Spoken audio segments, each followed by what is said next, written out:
Hello tout le monde, c'est Caddy. Je suis de retour avec une préparation très fun et facile à faire. Ce sont des bombes à chocolat chaud. Customisables à l'infini, elles sont à remplir selon vos envies. Ces petites boules remplies de cacao et de marshmallow vous réchaufferont et vous accompagneront lors de vos soirées cosy. C'est aussi une chouette activité à faire avec les enfants. Pour 6 bombes à chocolat chaud, il vous faudra 2 fois 40 g de chocolat, au choix, du cacao amer non sucré et des mini marshmallows. Je commence par faire fondre mon chocolat au bain-marie. Pendant ce temps, je prépare mon moule en silicone qui se compose de 6 demi-sphères. L'idéal est de tempérer le chocolat pour avoir un chocolat ultra brillant, mais pour cette préparation qui va rapidement fondre, ce n'est selon moi pas nécessaire.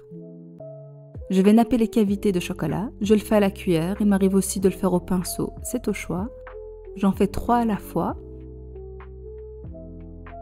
Il est important de bien remonter le chocolat sur les bords. Il faut une certaine épaisseur pour pouvoir démouler les demi-sphères sans les casser.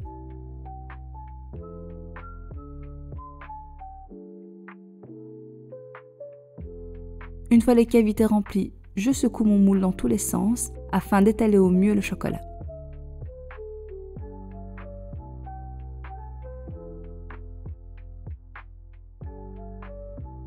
J'attaque les 3 autres demi-sphères. Je procède de la même manière. Je secoue mon moule.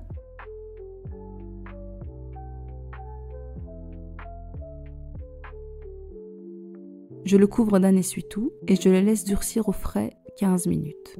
Je récupère mes demi-sphères. Je les nappe de ma deuxième quantité de chocolat que j'ai fait fondre au bain-marie. Ici, je nappe une coque à la fois car le chocolat va vite figer puisque la première couche est froide.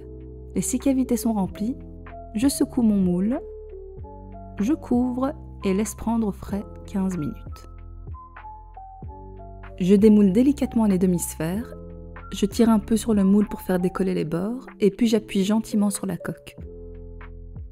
Voilà, après quelques secondes, je libère ma première coque en chocolat. Je procède de cette manière pour les 5 demi-sphères restantes.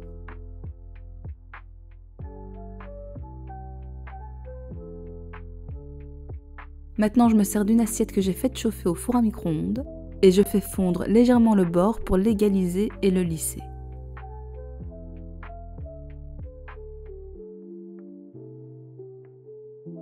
Je me sers d'un coquetier pour déposer ma coque en chocolat. Je la garnis de cacao amer en poudre et de mini marshmallows. Vous pouvez bien sûr la garnir de ce qui vous fait envie, de pralin, de perles de sucre, de pépites de chocolat, de cannelle.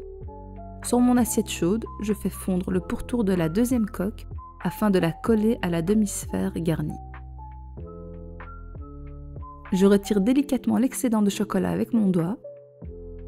Je passe au décor. J'ai mis du chocolat blanc fondu dans mon petit cône que j'ai fabriqué en papier cuisson.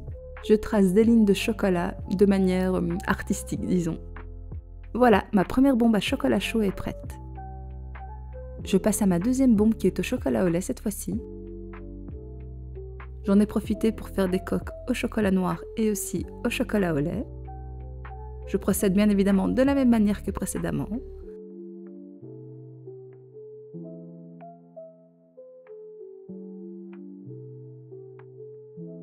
Et enfin, je termine avec mon troisième modèle de bonbon chocolat, un duo de chocolat noir et de chocolat au lait, que je décore aussi avec 2 chocolats. Vous pouvez les décorer de perles de sucre. Avec mes filles, c'est ce que je fais généralement. On colle des cœurs roses, blancs, des vermicelles, des billes de toutes les couleurs. Elles laissent parler leur imagination. À présent, dans mon lait bien chaud, je dépose ma bombe en chocolat et je laisse la magie opérer.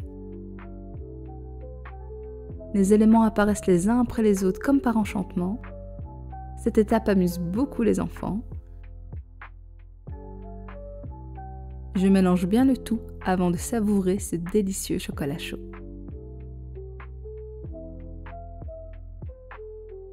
Vous pouvez aussi le garnir de chantilly. Vous pouvez préparer ces gourmandises remplies de surprises à votre guise. Par ces journées et soirées bien froides, ce chocolat chaud vous réconfortera. Comme d'habitude, je termine la vidéo avec la version en pâte à modeler de ma fille, Leïla cette fois-ci. Sa bombe en chocolat est si réelle, il est dommage qu'on ne puisse pas la faire fondre. J'espère que la vidéo vous a plu. Si c'est le cas, n'hésitez pas à liker, commenter, partager et bien sûr à vous abonner. Et je vous dis à bientôt pour une nouvelle recette.